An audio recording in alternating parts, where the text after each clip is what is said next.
राष्ट्र सह्याद्री, आवाज जनतेचा, प्रयत्न जनहिताचा।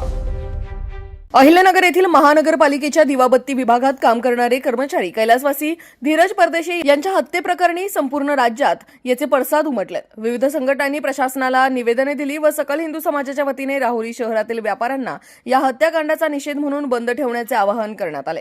सकल हिंदू समाजाच्या विनंतीस मान देऊन राहुरी शहरातील व्यापाऱ्यांनी दुपारनंतर आपले संपूर्ण व्यवहार बंद ठेवून या हत्याकांडाचा निषेध करत कडकडीत बंद पाळलाय।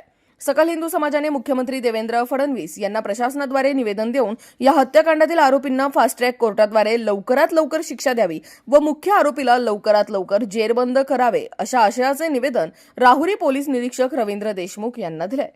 राहुरी शहरात दुपारनंतर मुख्य पेठेत शुकशुकाट दिसत होता। संपूर्ण दुकाने बंद ठेवून व्यापाऱ्यांनी या हत्याकांडाच्या निषेधार्थ बंद पाळून प्रतिसाद दिलाय। राष्ट्र सह्याद्री न्यूजसाठी राहुरी तालुका प्रतिनिधी राजेंद्र परदेशी। राष्ट्र सह्याद्री, आवाज जनतेचा, प्रयत्न जनहिताचा।